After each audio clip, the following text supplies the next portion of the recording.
Welcome to Akulmek Business Channel, and today in this episode we will be discussing a very crucial topic regarding what is inflation, how it is measured, and what is the effect of inflation on economy.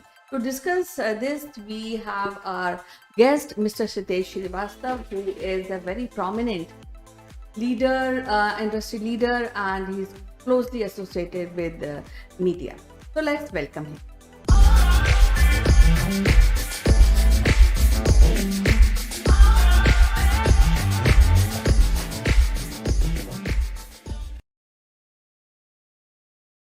So, welcome to our show, Sitesh. How are you doing today? Kanchan, thank you for this interesting discussion every week. It's well. How are you? I'm fine, and as you know, that we are discussing a very interesting and very important topic today, which is regarding stagnation and inflation. So, I would like to know you have given a term, stagflation. So, what really you mean of this term? Kanchan, inflation has been part of our lives since we started understanding what is economics. And very well in India, inflation has been our friend since decades and it is going to stay. And now, this inflation has been added with a stagnant economy. So, stagnant economy plus inflation, a term which is now being said as a stagflation. First, it was coined somewhere in 70s, and now it is again being said. And that is what is the discussion topic: stagflation, stagnant economy plus inflation. Well, when we are talking about inflation and stagnant economy, so I would also want to understand what is the difference between stagnation and inflation and recession or inflation. Right. So, Kanchan, see, I would like to start with saying that there are two things, very, very dear to economists or the policymakers. One is inflation and one is unemployment. Now, inflation hits everybody, but unemployment doesn't hit everybody. But if you see, both inflation and unemployment can be used by the political masters in a very nice way to talk and the highlight and malign the governments today everywhere in the world. So the economy which is not growing should basically also kind of stall the inflation. But generally the one that we see today, the economy across the world is stagnant due to various reasons. Pandemic, of course, Ukraine war, and rising prices of the Brent crude oil, which we see in our petroleum products all over the world. So this stagnant economy is there, but inflation is also high, and the policymakers are really worried. If this goes out of hand, it will be a different kind of a recession that the world would see. And this was not the case during 2008, but this is the case at this moment that is being said. So we all have to understand things that when the economist talks about the macro economic observations, they make those using three key aspects. One is the health of the economy, GDP, unemployment, and the pace at which the inflation grows. and because of which the prices of goods and services are also rising in the economy, whereas the economy is stagnant. And therefore, the policy makers basically are trying to, control these. Now, how do you control a stagnant economy? The one way is to, bring in more government participation, reduce the taxes so that people start buying things. But again, it is easier said than done, that we all know. I mean, in recent times, one key thing that I can see, that in India, the petroleum prices has been reduced by rupees 8. And it is very good to see, especially in Bangalore these days, a petrol as 101 rupees per liter for a power petrol. But the question that somebody asked me this morning is, in this country, in our country, India, the petrol crossing rupees 100 should have become a huge, big news. But nobody spoke about it. How are the policymakers, the government, the people, the journalists, the media, did they miss on this big thing? Not very far, if you look behind, Kanchan, few decades back, political governments used to change on the price rise of onion, and as recent as tomato. So now, this is something that I'm really concerned about. What I understand is inflation I have been hearing from many years, but now when it is added with the stagnant economy, I'm really concerned. Okay, when we are talking about the stagnant economy and inflation, and you also mentioned about not having employment for the youth.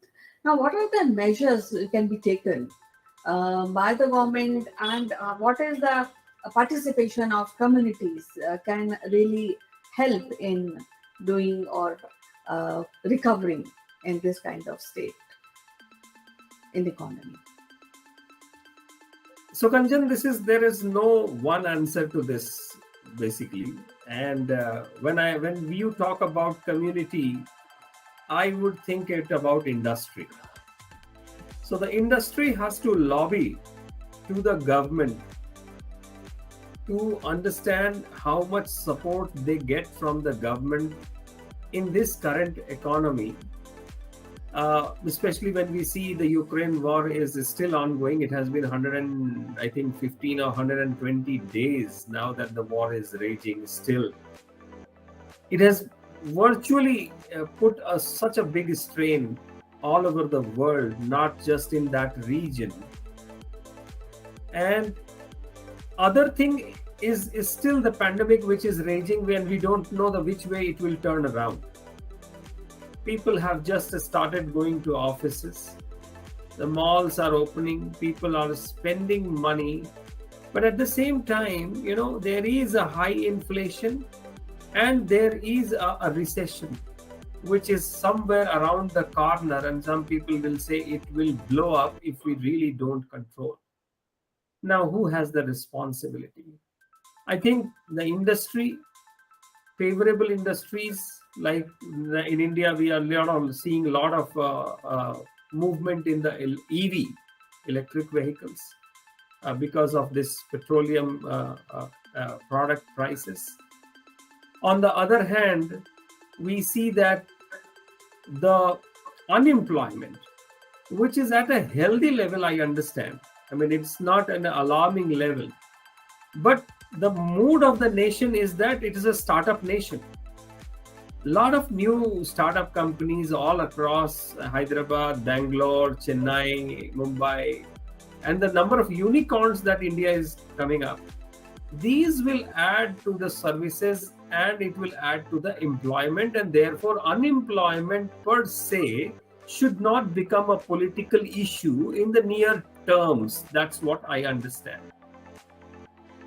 The other is that the appetite of the Indian population not reacting to petroleum going above 100 or 115, that itself shows either a maturity or some kind of controlling the narrative in the public space.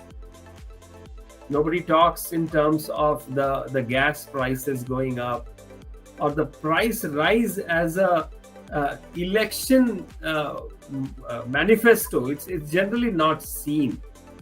So I think here the governments and the policymakers have a real interesting role to play.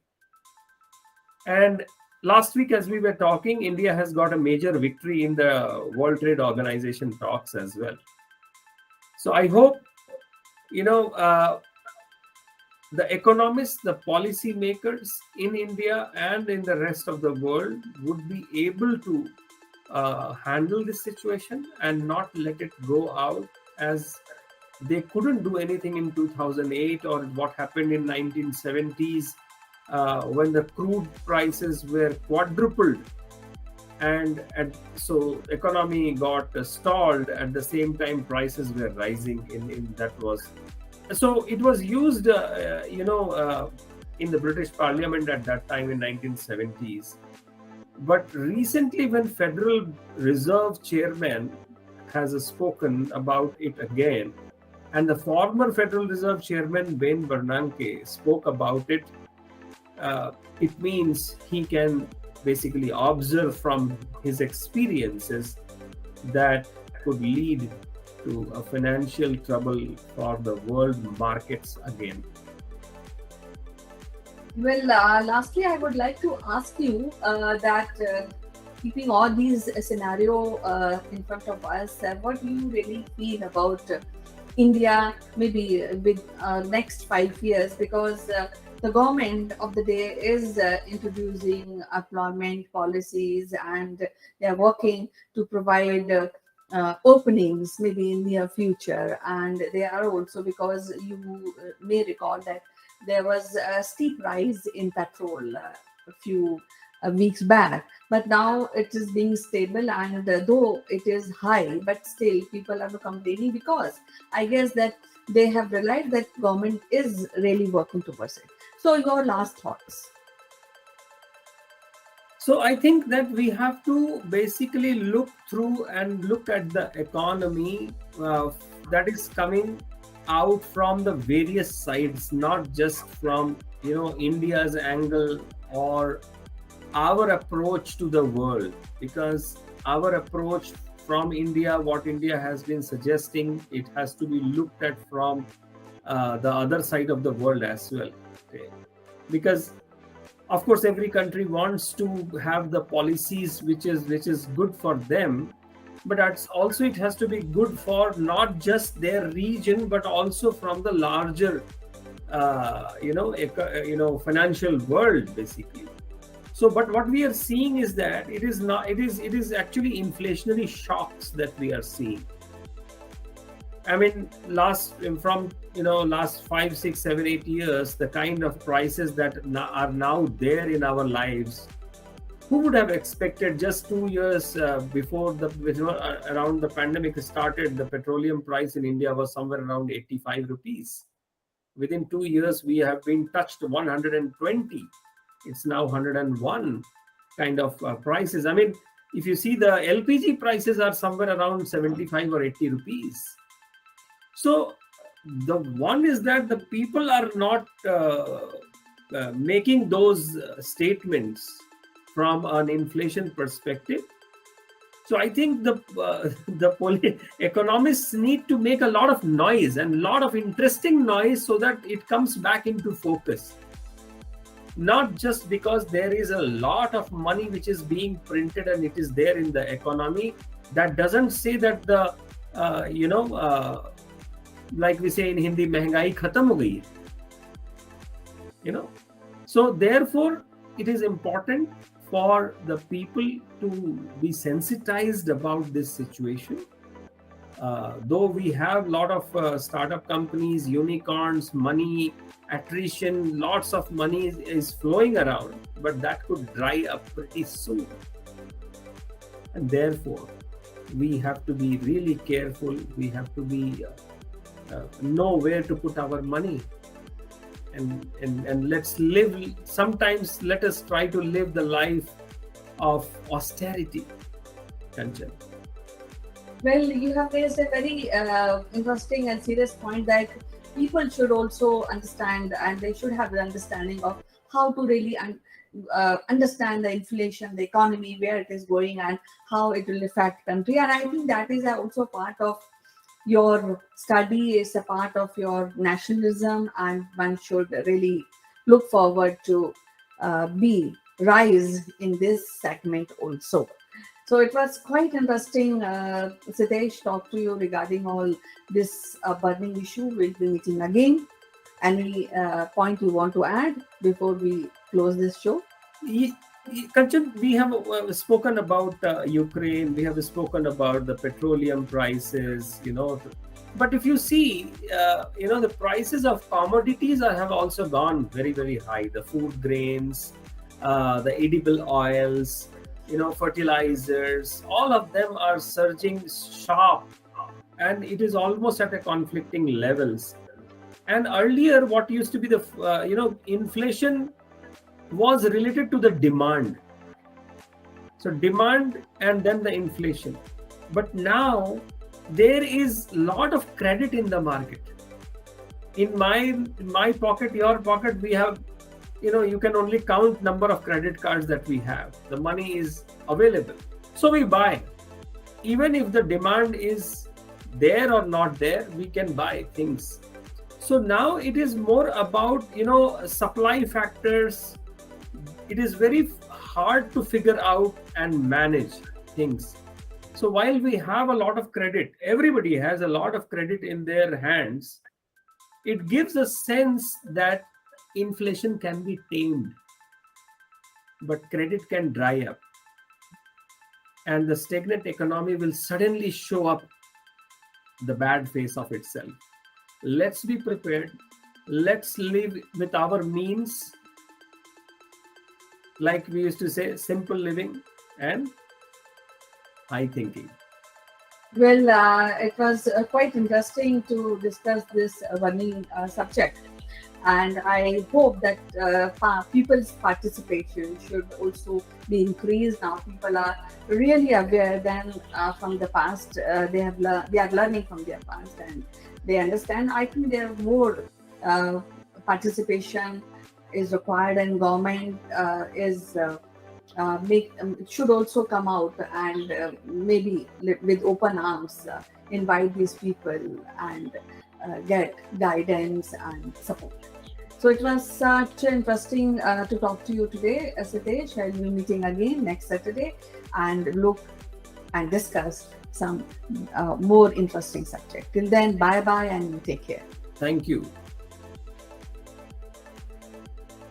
We had a very interesting discussion with Mr. Srivastava, and we discussed how inflation works and how it can be measured, what are the effects.